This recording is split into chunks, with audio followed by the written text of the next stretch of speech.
प्यारे दोस्तों, हम लोग हिंदी वर्णमाला देख रहे हैं और उसमें हमने स्वर देख लिया है। आइए अब व्यंजन देखते हैं। हिंदी वर्णमाला में 52 वर्ण कुल होते हैं, जिसे व्यंजन कहते हैं। वर्ण वर्ण का दूसरा नाम अक्षर होता है और अक्षर शब्द का अर्थ ही होता है अनास्वान, अतः वह अखंड मूल ध्वनि का नाम है। वह किसी शब्द का खंड है जिसे खंड खंड नहीं किया जा सकता, विभाजन नहीं किया जा सकता। प्रत्येक वर्ण की ध्वनि अपना एक विशेष आकार रखती है, जिसे वर्ण कहते हैं। हिंदी भाषा की वर्णमाला में 52 वर्ण होते हैं। हिंदी वर्णमाला की भाषा में कुल 52 वर्ण होते हैं और हिंदी की लिपि देवनागरी है और वर्णमाला 52 है। स्वर हम पहले ही देख चुके हैं, स्वर 11 होते हैं। और व्यंजन देखते हैं। व्यंजन क से म तक जो व्यंजन होते हैं, इसे स्पर्श व्यंजन कहते हैं।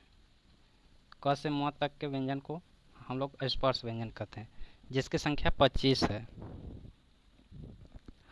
इसके बाद य र ल व, इसे अंतःस्थ व्यंजन कहते हैं। य र ल व को अंतःस्थ व्यंजन कहते हैं। संयुक्त व्यंजन संयुक्त व्यंजन क्या होते हैं देखते हैं। इसकी संख्या 4 होती है। छ, छ, त्र, ज्ञ और श्र। छ, त्र, ज्ञ, श्र, इसे संयुक्त व्यंजन कहते हैं। द्विगुण व्यंजन या उच्छिष्ट व्यंजन, इसी का नाम ताड़न जात भी है। इसे ताड़न जात व्यंजन भी कहते हैं, जो है ड और ढ। ड और ढ को ताड़न जात व्यंजन कहते हैं। अनुस्वार या चंद्र बिंदु जो लगा रहता है उसे अनुस्वार कहते हैं। जैसे ये होता है, इसे अनुस्वार कहते हैं। विसर्ग आप जानते ही हैं। विसर्ग क्या होता है? अक्षर के पीछे 2 बिंदी लगा रहता है, उसे विसर्ग कहते हैं। भारतेंदु हरिश्चंद्र की यह पंक्ति, जो कि बहुत ही प्रसिद्ध पंक्ति मानी जाती है। निज भाषा उन्नति, अहै सब उन्नति को मूल, सर्वाधिक उपयुक्त है। उच्चारण की दृष्टि से भाषा की लघुत्तम इकाई ध्वनि है और सार्थक ध्वनियों के समूह को शब्द कहते हैं। इसकी चर्चा हम लोग पहले ही कर चुके हैं। आइए देखते हैं इसके बाद। स्वर की भी चर्चा हम लोग पिछले क्लास में कर चुके हैं और अभी हम लोग अनुस्वार एवं विसर्ग का भी देख लिए हैं। ऐसे अयोग वाह भी कहते हैं, देख लीजिएगा। व्यंजन क वर्ग में क, ख, ग, घ, अंग, ये जो 5 वर्ड होते हैं ये क वर्ग में आते हैं। इसके बाद च वर्ग में च, छ, ज, झ, ञ, ये 5 वर्ड च वर्ग में आते हैं। इसके बाद ट वर्ग में देखते हैं ट, ठ, ड, ढ, अण, ये ट वर्ग में आते हैं। त वर्ग में त, थ, द, ध, नन, ये जो होते हैं त वर्ग में आते हैं। प वर्ग में देखते हैं प, फ, ब, भ, म, ये जो होते हैं प वर्ग में आते हैं। य, र, ल, व, इसे अंतःस्थ व्यंजन भी कहते हैं। य, र, ल, व को अंतःस्थ व्यंजन कहते हैं। इसमें जो य और व होते हैं, य और व, इसे अर्धस्वर भी कहते हैं। श, श और बड़ा स, ह, उसमें व्यंजन कहते हैं। मतलब तीनों स और ह हरवा, ये जो होते हैं इन्हें उसमें व्यंजन कहते हैं। संयुक्त व्यंजन किसे कहते हैं? छ, त्र, ज्ञ और श्र, ये जो 4 होते हैं इन्हें संयुक्त व्यंजन कहते हैं। इसके अलावा भी कुछ व्यंजनों के नाम होते हैं, जैसे नासिक व्यंजन। प्रत्येक स्पर्श व्यंजन के पांचवा अक्षर को नासिक व्यंजन कहते हैं, जैसे अंग, ञ, अण, नन्न और मछली में। ये जो पांच होते हैं इसे नासिक व्यंजन कहते हैं। ये प्रत्येक वर्ग का पांचवा अक्षर होता है। और पार्श्विक व्यंजन, ल को पार्श्विक व्यंजन कहते हैं। प्रकंपित, पार्श्विक मतलब पीछे होता है। प्रकंपित, प्रकंपित व्यंजन र होता है। उच्चित या ताड़नजात व्यंजन ड और ढ। अर्ध स्वर देखिए यही है, अर्ध स्वर, या और व को अर्ध स्वर कहते हैं। स्पर्श व्यंजन क वर्ग से लेकर म तक, अर्थात क वर्ग से प वर्ग तक के जो वर्ण होते हैं उसे स्पर्श व्यंजन कहते हैं। जो क कमल से चालू होकर म तक होता है। स्पर्श संघर्षी, बहुत ही इम्पोर्टेंट प्रश्न है। स्पर्श संघर्षी च, छ, ज और झ, च, छ, ज, झ, इसे स्पर्श संघर्षी व्यंजन कहते हैं। आइए देखते हैं अब वर्णों का उच्चारण, वर्ण और उच्चारण स्थान।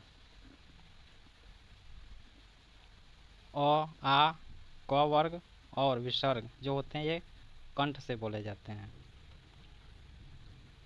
च वर्ग बड़ा ई, छोटा ई और ञ, य और तालव्य श जो होता है इसे तालु से बोला जाता है।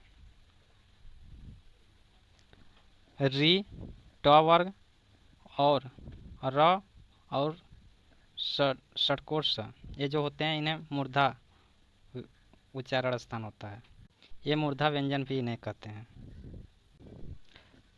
त वर्ग, ली और ञ जो होते हैं इन्हें दंत, इनका उच्चारण स्थान दंत है।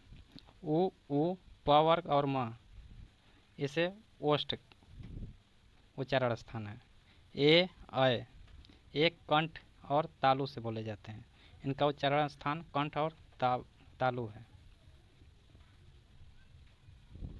ओ, औ इनका उच्चारण स्थान कंठ और ओष्ठ है। जो सिर्फ व है, व वकील, इसका उच्चारण स्थान दंत और ओष्ठ है। अंग, अह जो अयोगवाह भी कहते हैं इन्हें, ये अयोगवाह है। और पंचमा अक्षर, प्रत्येक वर्ग का पंचमा अक्षर, इसे नासिका व्यंजन कहते हैं। अगर हम व्यंजन में बात करें कि किस व्यंजन का कौन सा उच्चारण स्थान है, तो हम देखते हैं कि क वर्ग है जो पूरा, इसे कंठ से बोला जाता है। क वर्ग कंठ, च वर्ग तालु, ट वर्ग मूर्धा और त वर्ग दांत, त वर्ग को दंत, प वर्ग ओष्ठ। व्यंजनों का उच्चारण स्थान देखने के बाद आइए हम लोग देखते हैं कि अघोष और सघोष किसे कहते हैं। प्रत्येक वर्ग का जो क से म तक स्पर्श व्यंजन होते हैं उसी का बात हो रहा है। प्रत्येक वर्ग का प्रथम और द्वितीय वर्ण तथा फ, श, मूर्धा स, सड़क स अघोष व्यंजन होते हैं। एक बार फिर से सुन लीजिएगा। प्रत्येक वर्ग का प्रथम और द्वितीय वर्ण तथा फ, तालव्य स, मूर्धा स और जो सड़क स होता है इन्हें अघोष व्यंजन कहते हैं। सघोष व्यंजन किसे कहते हैं? प्रत्येक वर्ग के तृतीय, चतुर्थ और पंचम वर्ण तथा ड, ढ, ज, य, र, ल, व ह को सघोष व्यंजन कहते हैं। इसके अलावा नोट में सभी स्वर जो होते हैं वे सघोष व्यंजन के ही अंतर्गत आते हैं। बाई चार्ट के अनुसार देख लेते हैं कि अघोष और सघोष क्या होते हैं। अघोष व्यंजन जो कि हम पहले ही बात कर चुके हैं, प्रत्येक वर्ग का पहला और दूसरा व्यंजन अघोष होते हैं।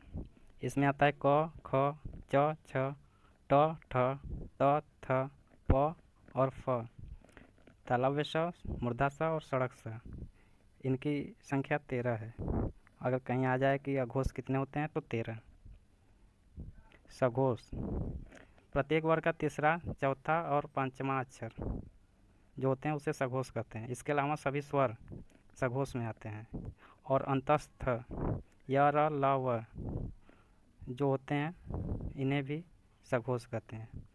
और एक अर्ध स्वर व, वकील और ह इसे सघोष कहते हैं। इसके बाद आइए हम लोग देखते हैं अल्प प्राण और महाप्राण किसे कहते हैं। अल्प प्राण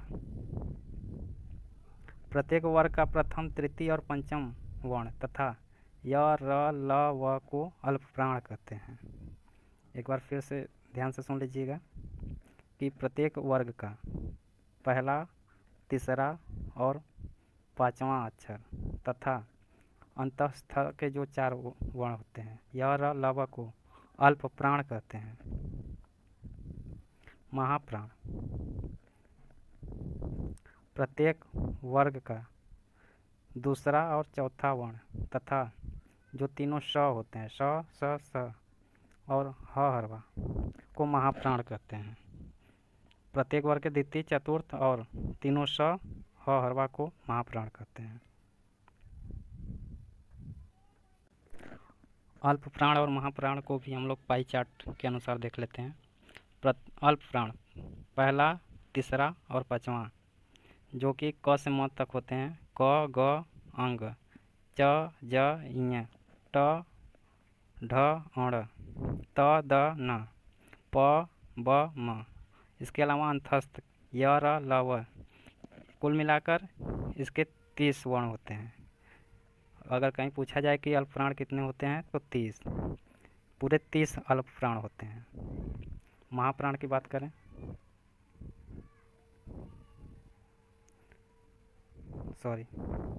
महाप्राण प्रत्येक वर्ग का दूसरा और चौथा अक्षर महाप्राण होता है।